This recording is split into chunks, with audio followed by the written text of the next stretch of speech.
So, ladies and gentlemen, it's my great pleasure and privilege to be here every week with Diana and Gary and each and every one of you. We love what we do on the Saturday morning calls and the training program.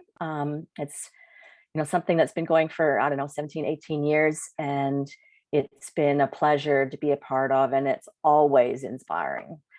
Now, today we're very privileged because Mandakini is usually busy on a Saturday morning. So she's got a bit of a gap right now and made herself immediately available, for which we're very grateful. Thank you, Mandakini.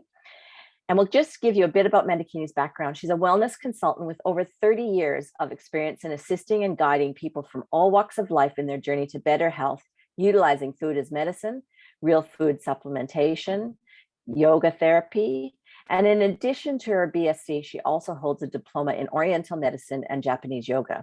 She has taught and lectured in Australia and countries throughout the world, including Israel, New Zealand, Singapore, UK, and the US.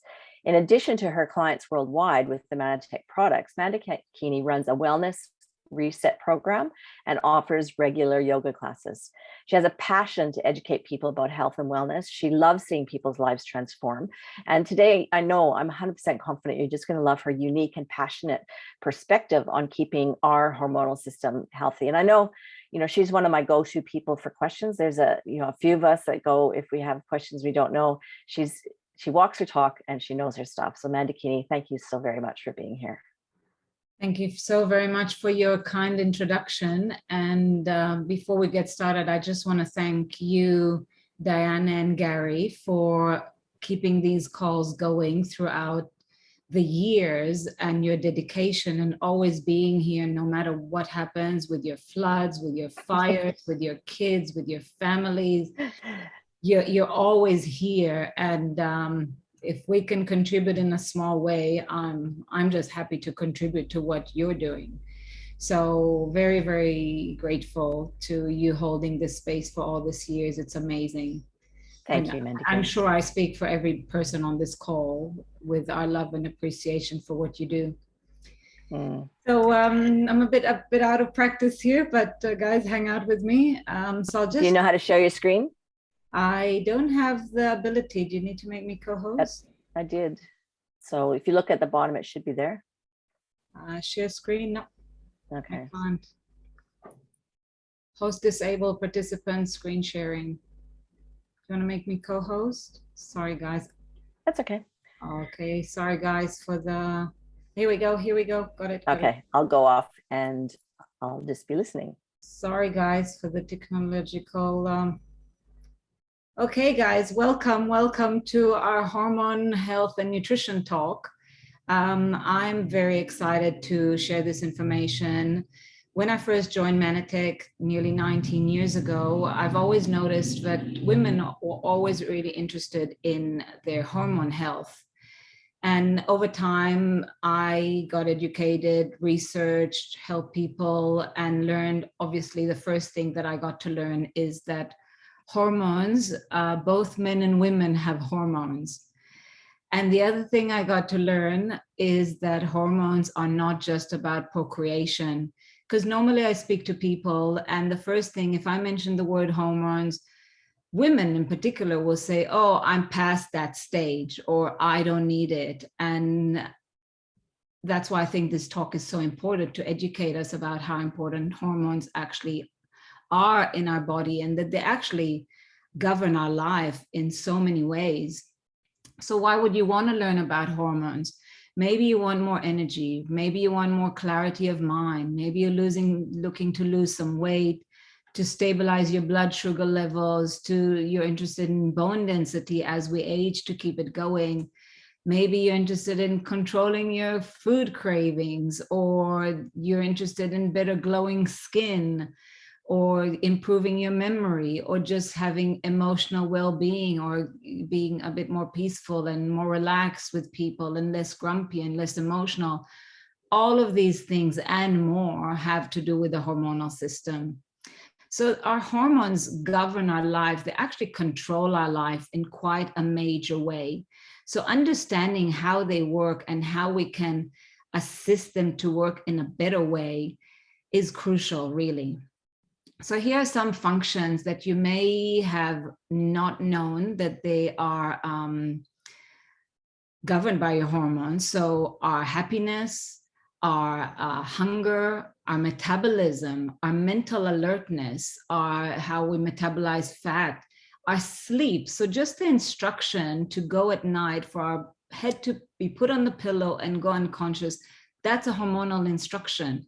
Our endurance, our mood, our sex drive, our temperature regulation. Ladies, when we get to menopause, suddenly we realize temperature regulation, how important that is, and our ability to deal with stress. So our endocrine system, we're just going to keep it simple for this talk, just to have a concept, because the hormone topic is quite wide. There is a lot to be said for it, but we're just going to keep it simple. So as I mentioned, both men and women have hormones, and we're looking here at the basic few glands in this endocrine system. And you see that most of them, except for the ovaries and the testicles, men and women have the same. Pancreas is a hormone. Our adrenal glands that sit on top of our kidneys are in charge of so many functions, are part of the hormonal system. Our thyroid, you hear a lot of people complaining, especially women, complaining about thyroid function, and then they get put on medication for the rest of their life to govern the thyroid. Our pituitary gland, all of those are part of the hormonal system. Now, because there's a lot to it, I like to think of the hormonal system, if you can think about it as, it's like this simple system, really. If you can think of, it's true for our bodies, it's true for every thing that functions, and we can look at the hormonal system in that way as well. So if you think about it like a factory, right? We have input, we have what goes into the factory, we have the basic ingredients or materials, the raw ingredients that go into the hormonal system, into that factory.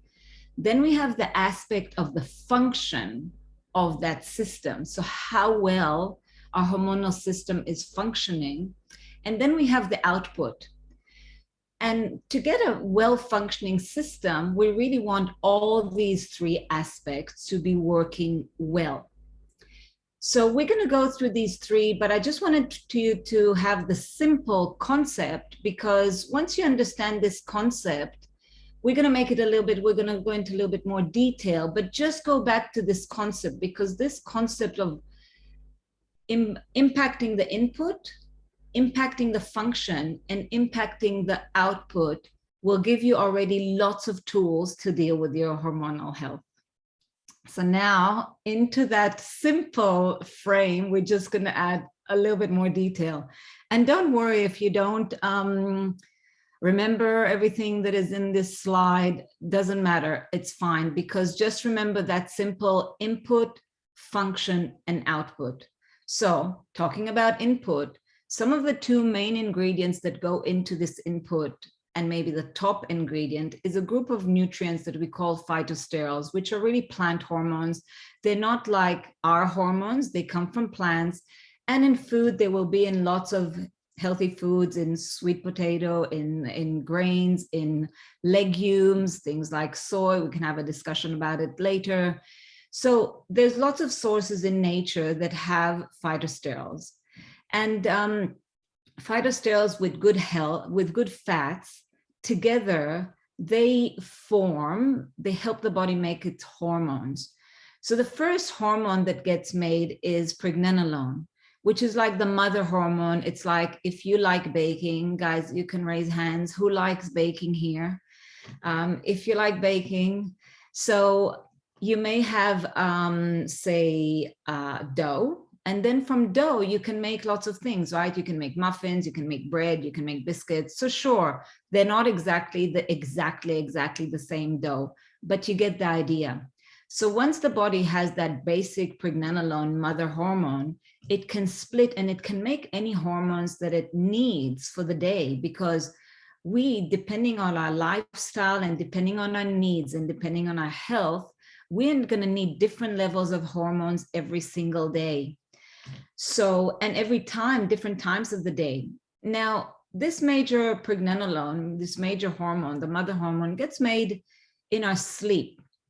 So in our REM stage of our sleep, when we sleep in the morning, that's why most of us, if we slept well, we feel refreshed in the morning because we have topped up our reservoir of hormones.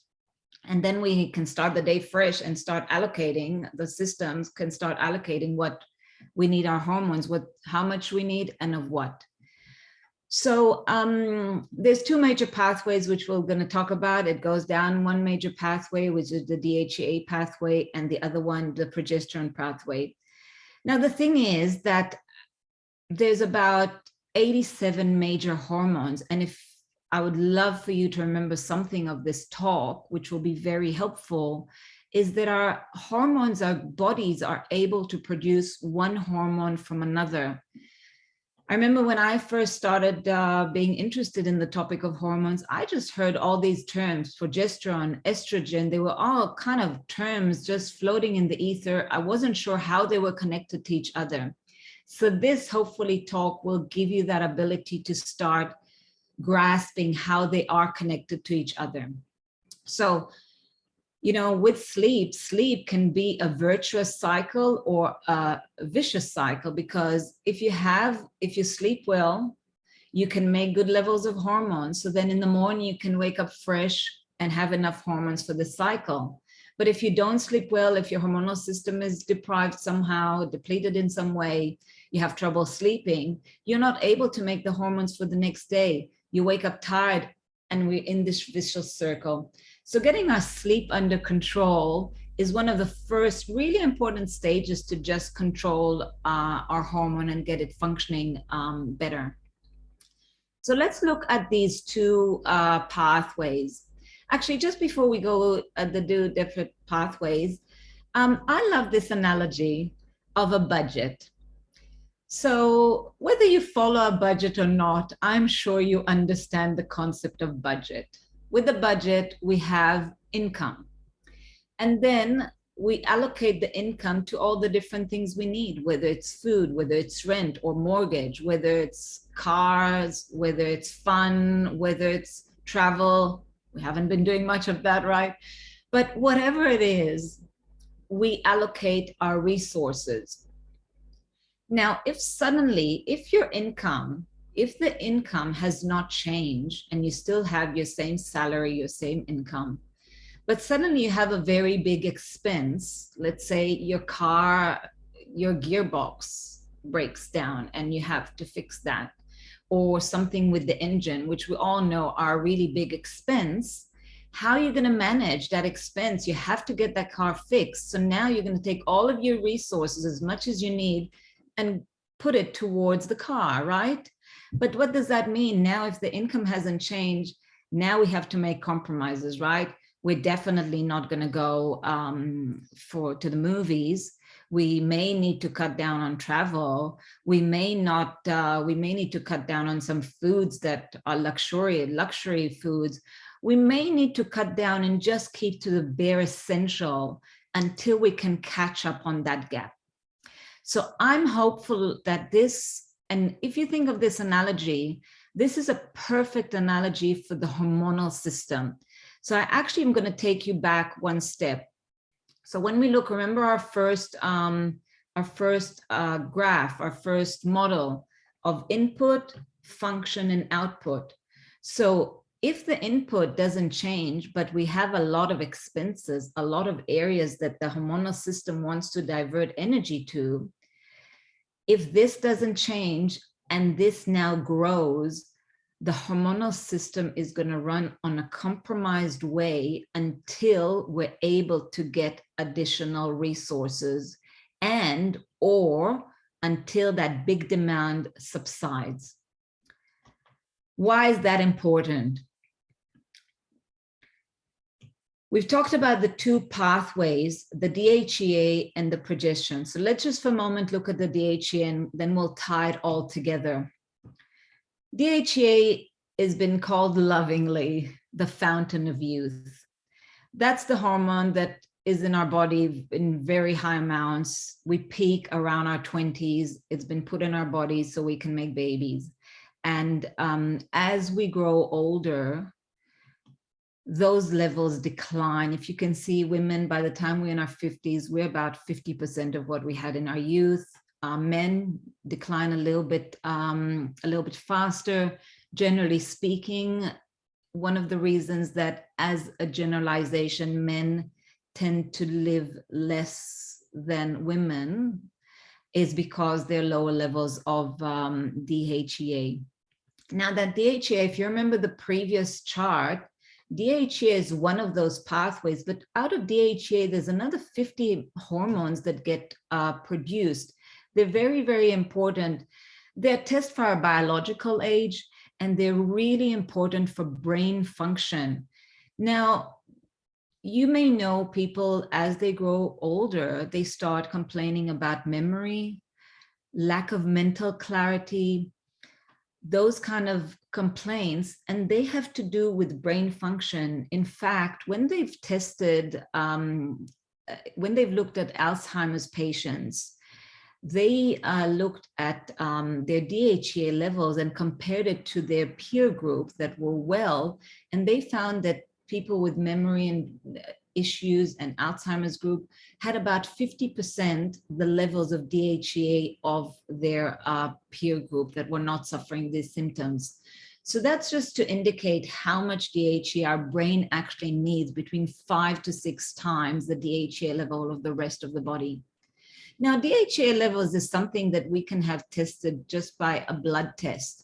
A simple blood test will check our levels of DHEA, and it's a very good indication to see where our health is at, because often if health deteriorates in the body, one of the things that will show early in the piece is actually declining levels of DHEA. Now, if you remember, we had the input, we had the phytosterols with the good fats at the top of the system, then we had the system, and then we had where the resources are going. Now, remember our budget. Suddenly we had to spend a lot of money on the car. So let me give you an example, where do we spend our money in our body? Okay, so we spend our money on function, right? All our systems that need hormonal function. We talked about memory, we talked about mental clarity, we talked about sleep, we talked about energy, metabolism. These are all uses that we need. But there's some things that may have to do with lifestyle and diet that could deplete our hormonal system unnecessarily.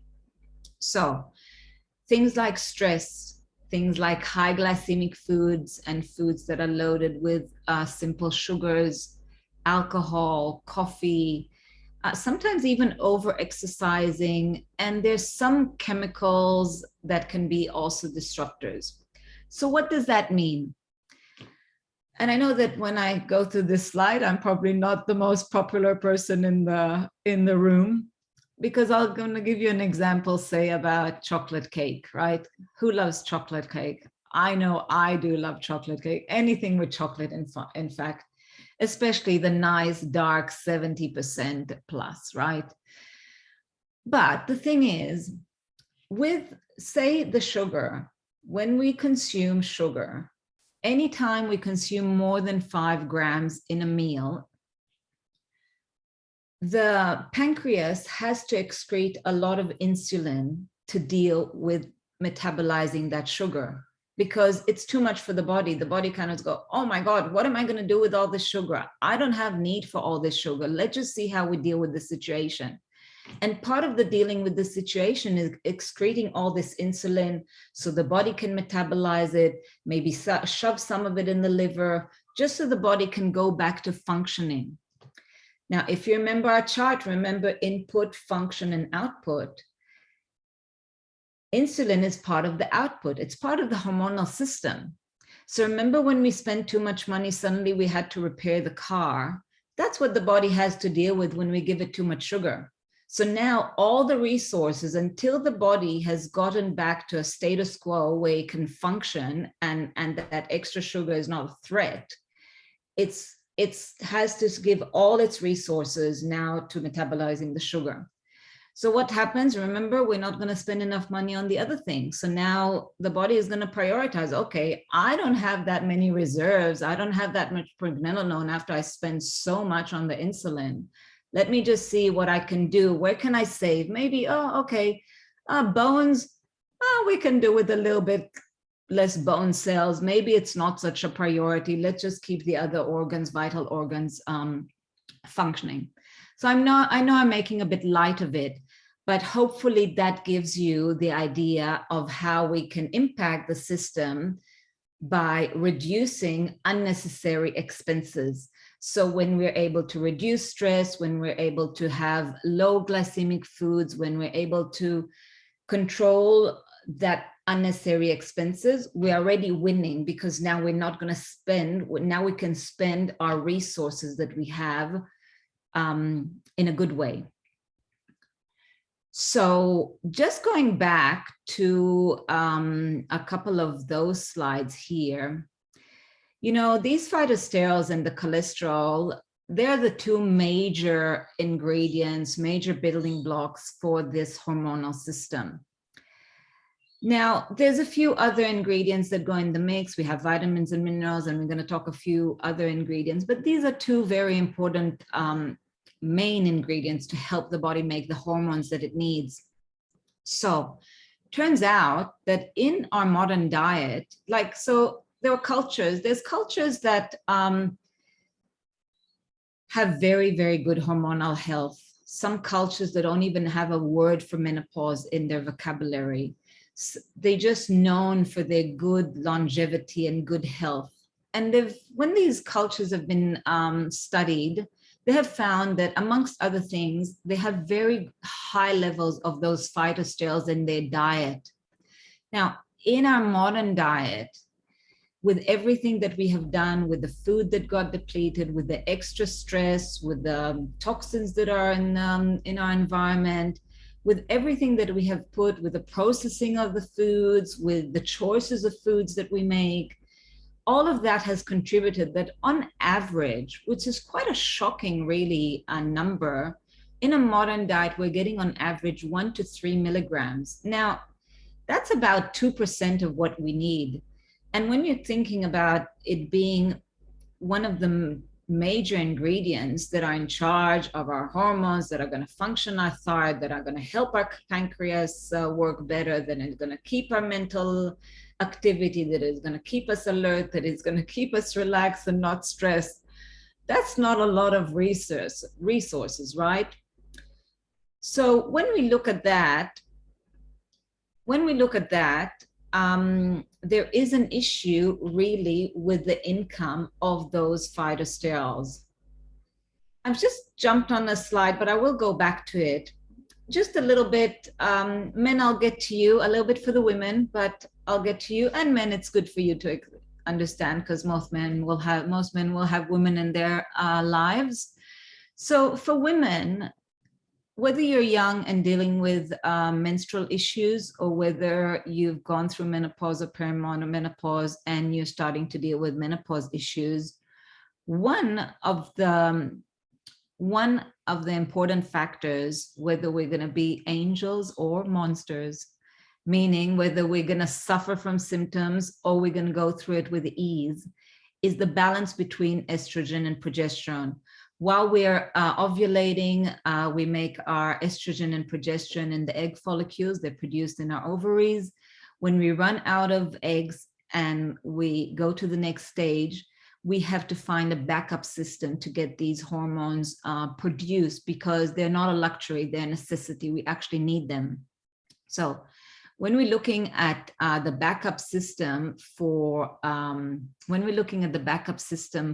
progesterone, just have a look with me for a moment on this chart. Follow my arrow for a moment. Hopefully you can see my arrow.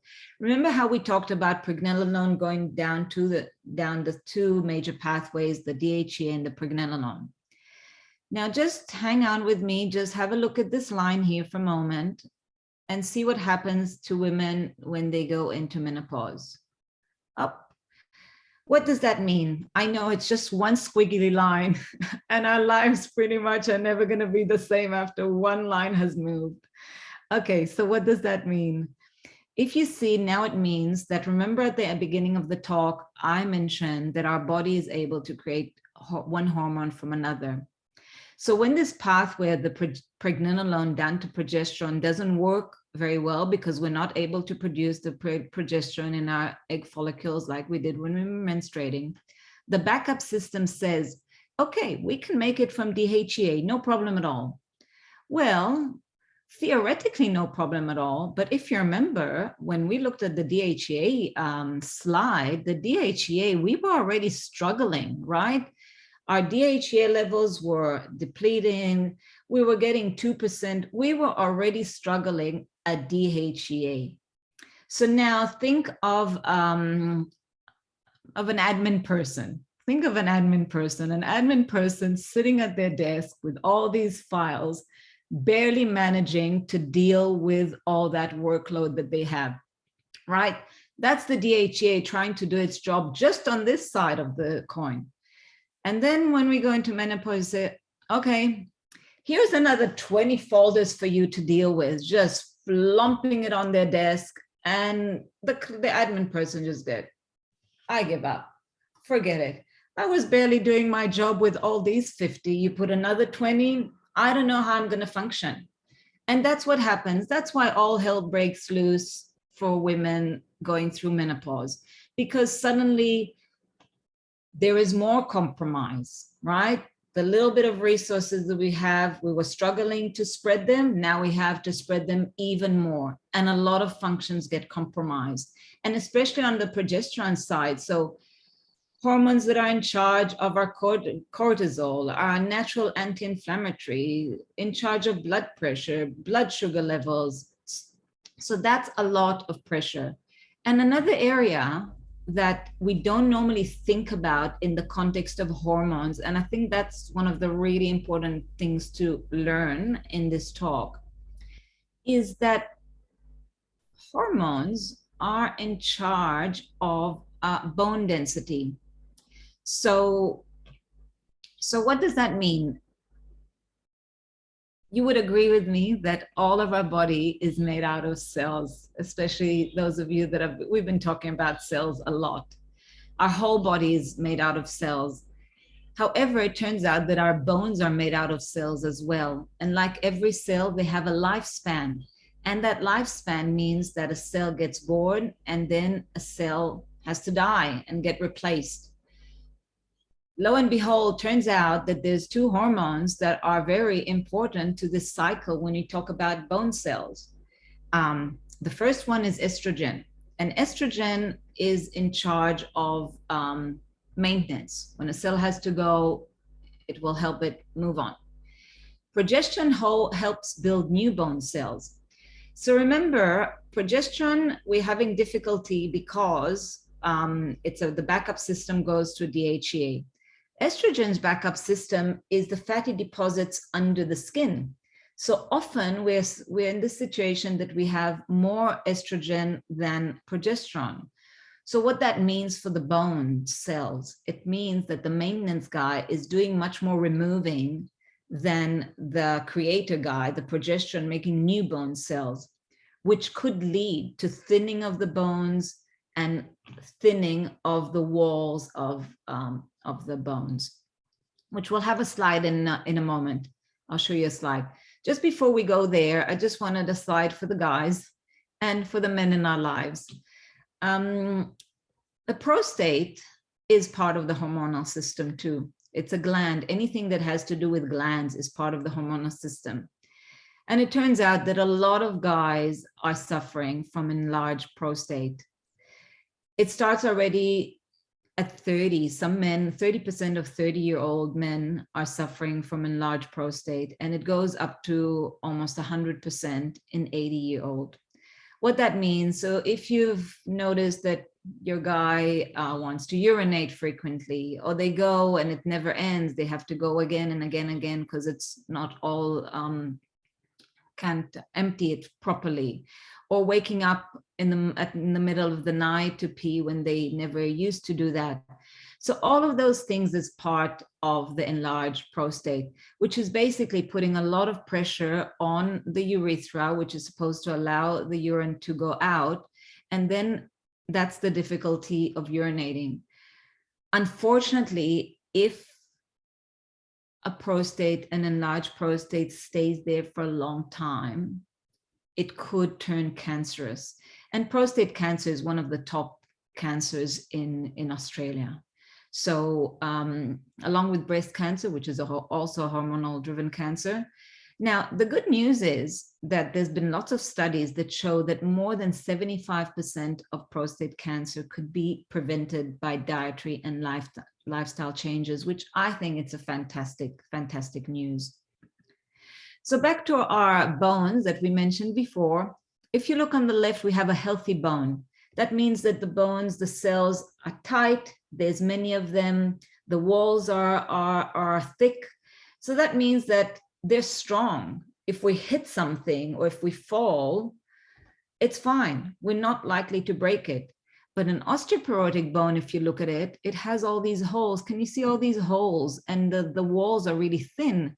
So now it's really brittle. So that means that if we fall, so if you look at older people when they fall, or especially older women when they fall or break their hip, the recovery is very difficult, very difficult, because it takes so long to build these bone cells and we don't have all the resources that we need.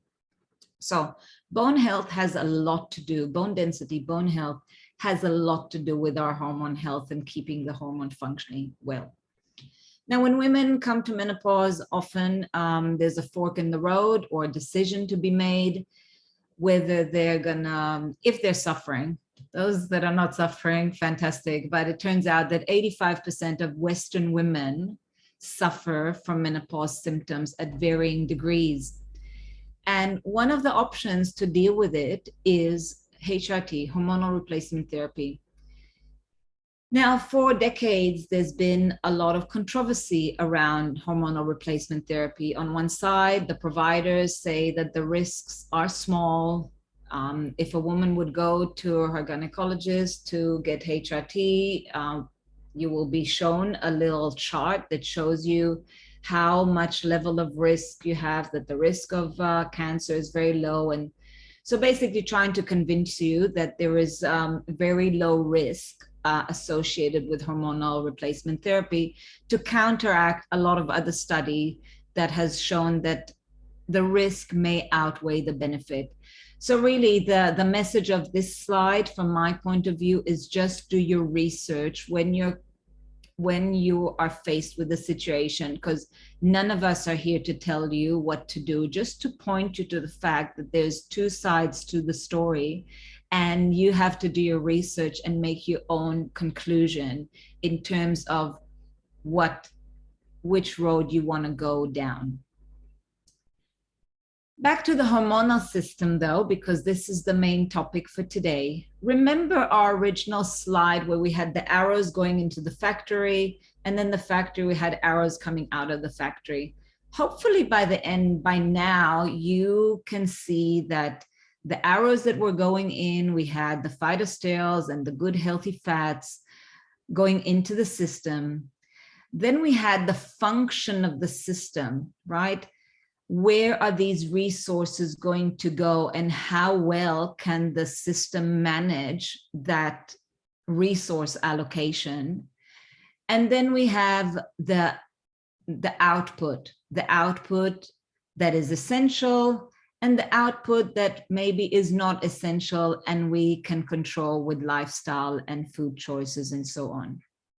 So now we just were really clear. One of the big messages is that when we have a lot of expenses, if our income doesn't change, it's very hard to manage. And we've already concluded that in our modern Western diet, there is very, very few of these phytosterols left in our normal diet. So that means that we're running on empty, and our hormonal system has to keep making those compromises. So one of the tips was already to save with your unnecessary expenses, right? Reduce high glycemic foods, reduce stress if you can, reduce coffee if you can. I know you don't want to hear that, but any of those things will help because it will mean that we don't spend so much. But let's look at how we can earn more phytosterols. How can we put more phytosterols into the system?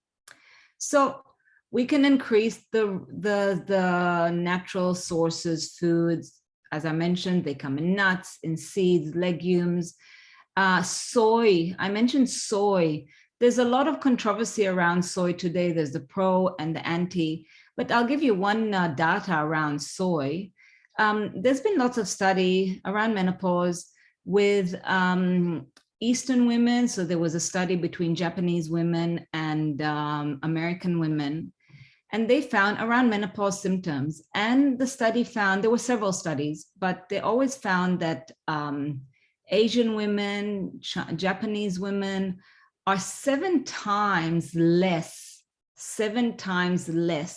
likely to suffer from menopause symptoms. And they've put it a lot to diet and lifestyle. And if you know anything about Eastern diet, it's very high in soy, it's very high in seaweeds, it's very high in all those foods that are rich in phytosterols. So that's just one aspect to point.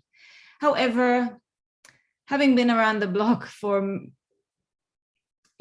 it's very hard as much as you want, and it's not an either or.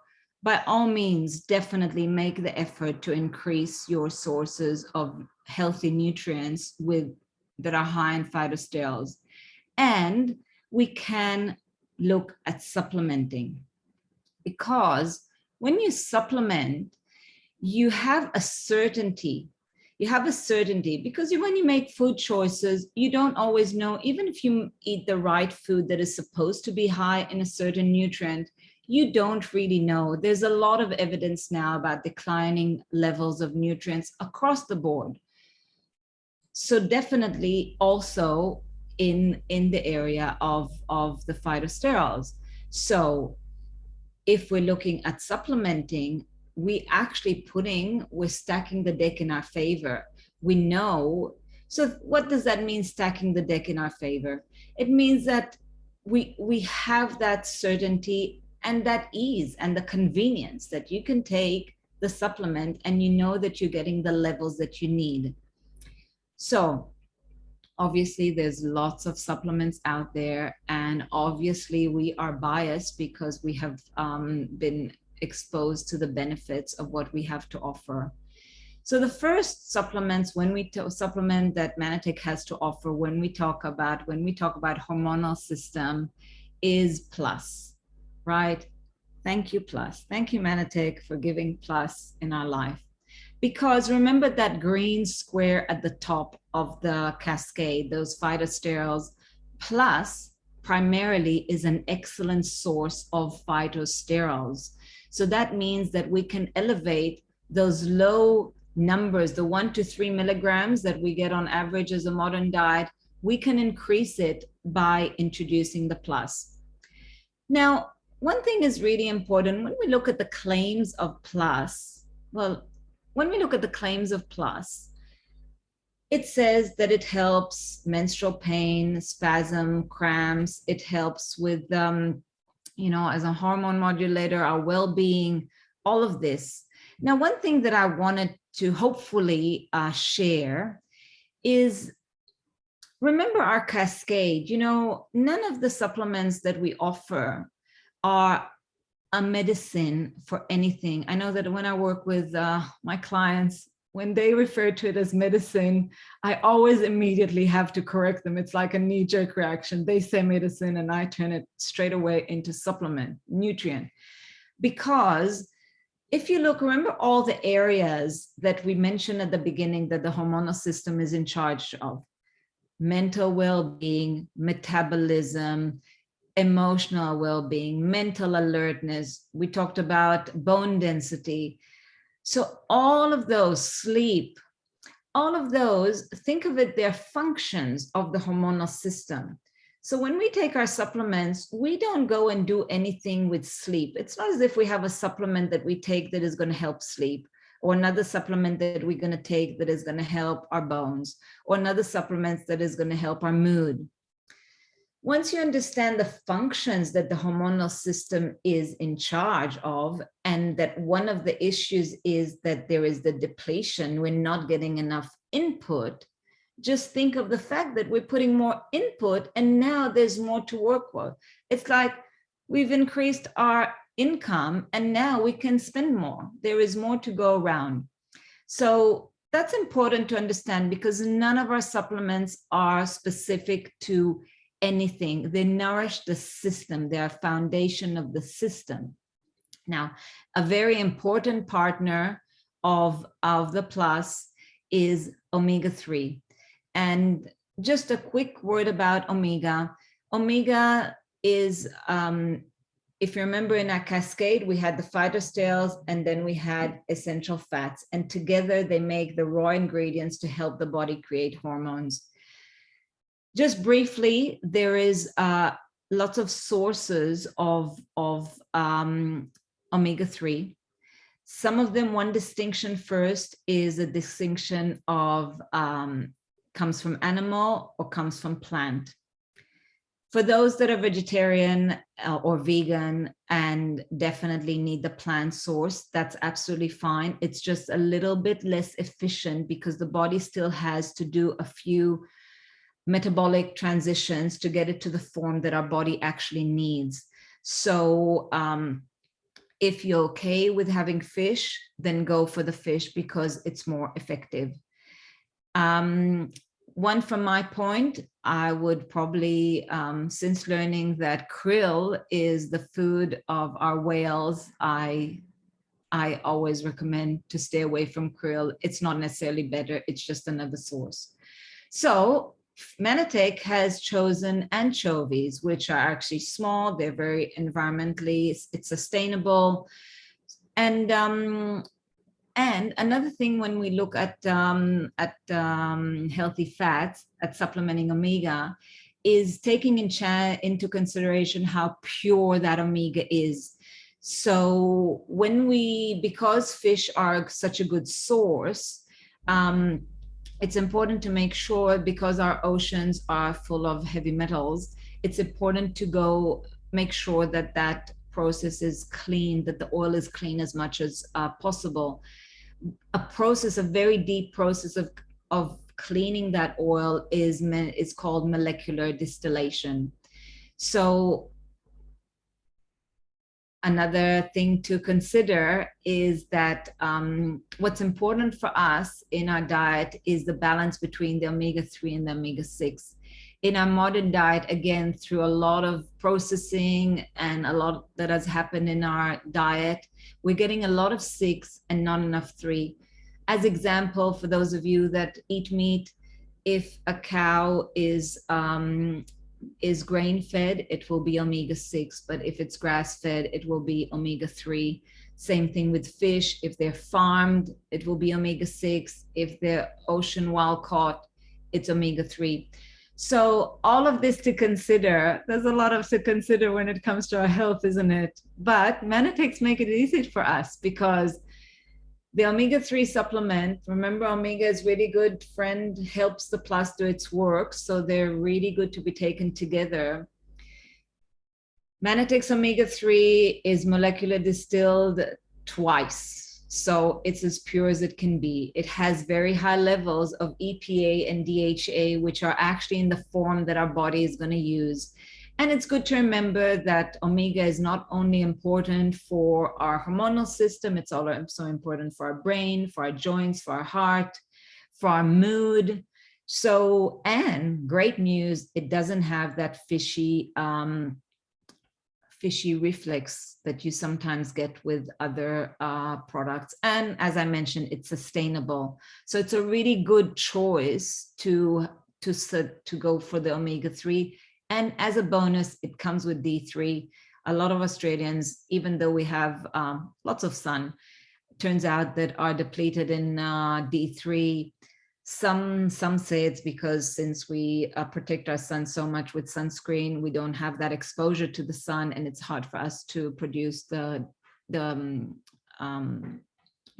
D just from the sun. So having it as a supplement is a good way to go.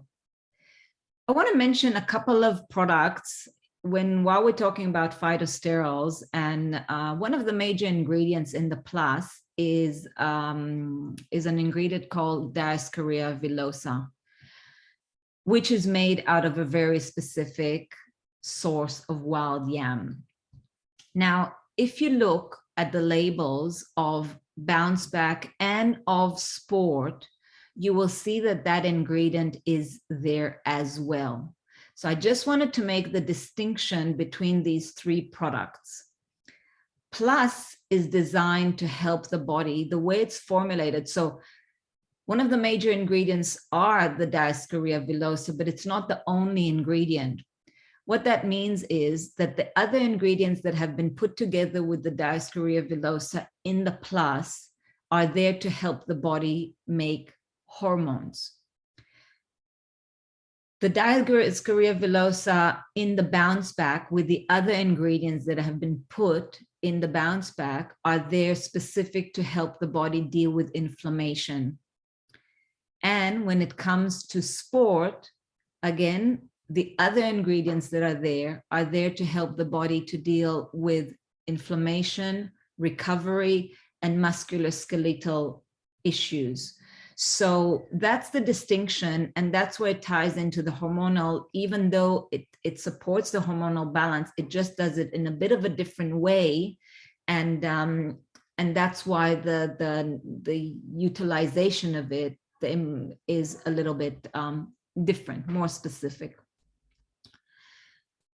Now, we can't go any further. We've talked about our bodies and our hormones need the macronutrients that we eat with our food and the micronutrients. We've mentioned the phytosterols, we mentioned omega. We need to mention just there's 4 other groups. We're just going to go through them briefly because there's other talks that today was a lot about hormones. So we just have to tie it in to the hormones, but we're not going to focus it as much because we've got other talks that do the work and focus on these other groups of nutrients. So I just want to go quickly. The most probably important next group and is the glycans. And obviously it's later down the list just because today the focus was about hormones. It's not at the bottom of the list by no stretch of the imagination. The glycans are in charge of our absorption and assimilation. They're in charge also of how the hormonal system will communicate with the rest of the body. So one of the analogies that I really like is, remember those days we had phones with cords in them before we had our mobile phones and our wireless one, when there were still wires in our phones. So if you think about it, the phone, the message is the hormones, but the cable, how it goes and gets transmitted to the rest of the body is where the glycans come into play.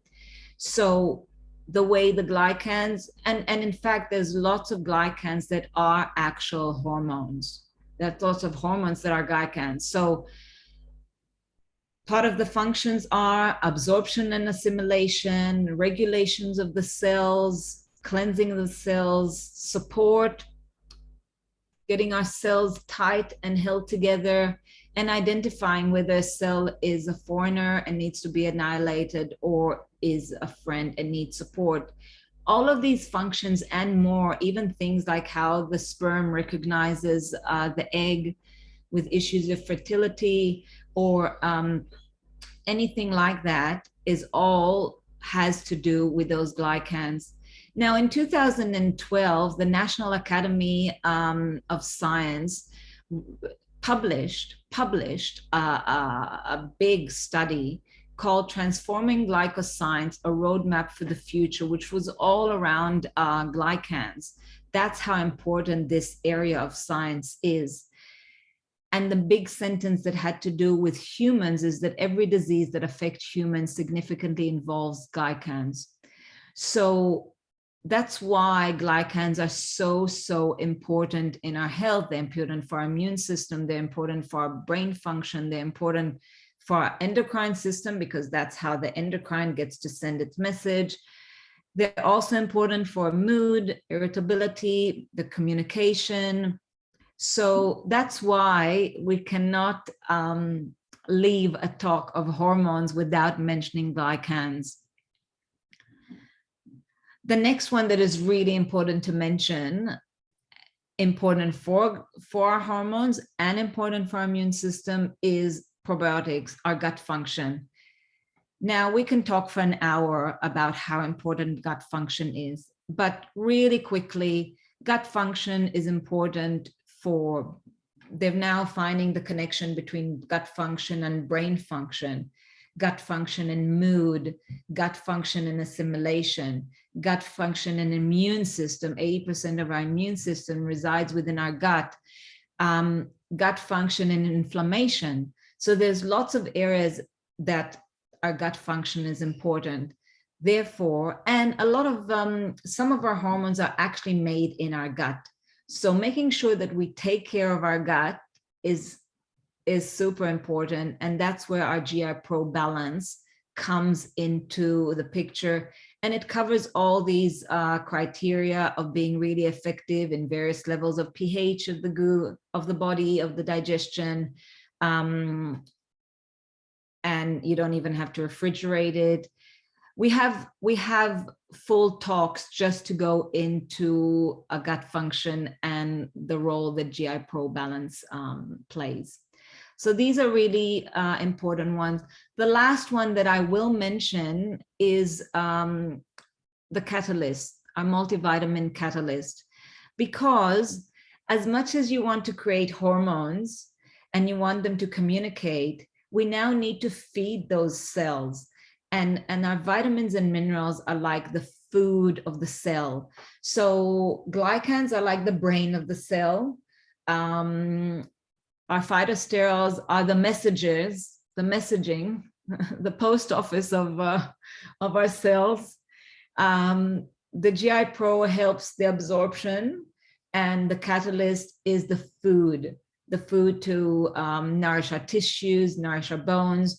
So, you know, back to talking about our bone density, bone health, and guys, please don't switch off when we talk about bone health, because men, everything that I mentioned in the hormonal cascade, with the depletion of the progesterone for women, with men, it's the depletion of testosterone that causes all of it. And a lot of men, more and more men, are starting to have issues with the bone density and with hormonal issues.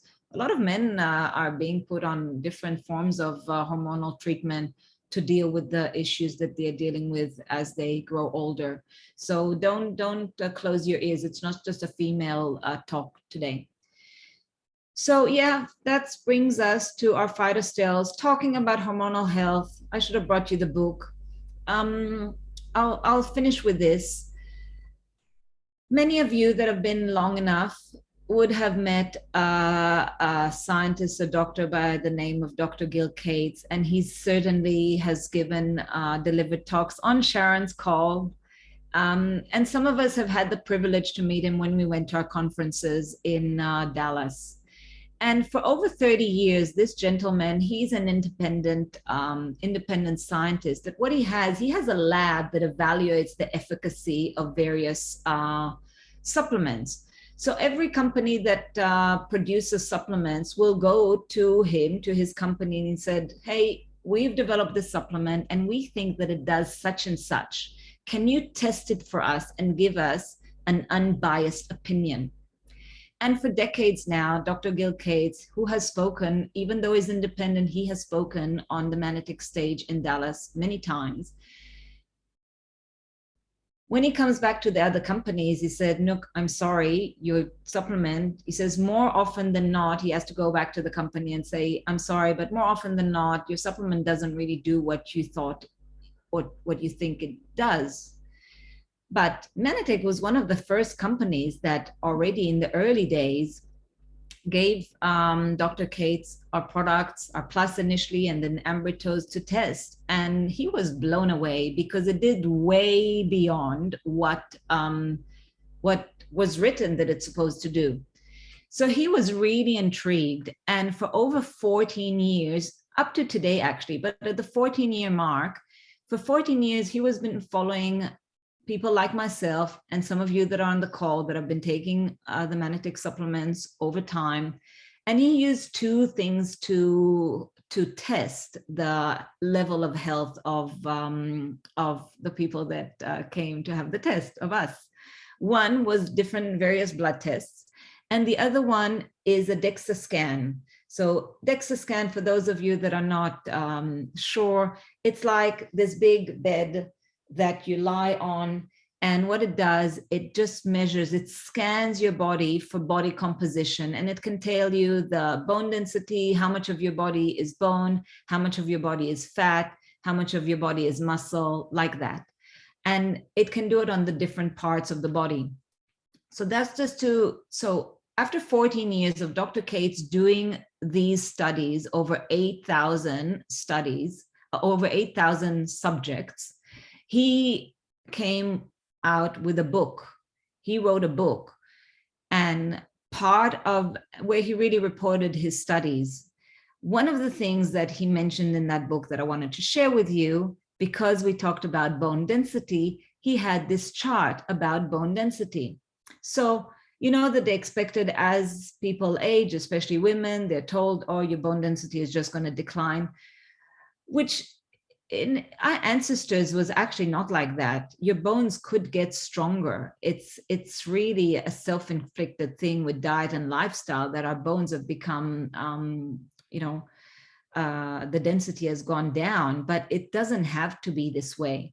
So Dr. Cates took various groups, and the various group did other things. They took other dietary supplements. We had a placebo study. We had a group that went to the gym and did resistance exercises, which like your gold standard to deal with bone density. And then there was the group that took the Manatic supplements. And you can see that their increase in bone density was 3.5 times than going to the gym. Those that know me, I'm not going to tell you not to go to the gym. Exercise is at the top of the list. So we take, everything. We take the supplements, we do our exercises, and we eat well, right? So we can stack the deck in our favor. It's not just one-sided. But I wanted to show you that to give you, some of you have the book, some of you have heard Dr. Cates. There's a whole talk with Sharon that Dr. Cates goes through his study with other criteria that he shares. But I wanted to just share the bone density because we've already covered it on the talk. So hopefully we've made it in time, just a minute to 9. I hope you got something out of this talk. I know that there is a lot of information, but the good news is that I know that Sharon records those talks and very diligently uploads them. So if you want to hear it again, and thanks to Gary, because he edits them before they get uploaded so neatly and nice. So I hope you got something out of this talk. Many of you have heard it before, so either got re-inspired, reminded. Yeah, over to you, Sharon. Mandakini, I'm just in awe of your knowledge and presentation style. It's just so amazing. I'm not on camera because I just got kicked out for the last 5 minutes. Good old Australian regional internet. But anyway, I got all of it. It is recorded. We'll have that uploaded probably usually by Monday, again, depending on my internet ability. And God bless you for all your knowledge today. You should. I'm going to download the chat and send it to you because it's pretty amazing. Thank you. Thank you for the opportunity to share, and have a great weekend, guys. You're all doing an amazing job sharing our message. Thank you. And next week, we got a business focus call. It's going to be really important. So have a great week, everyone. Thanks, Gary. Thanks, Mandakini. Bye-bye. Bye.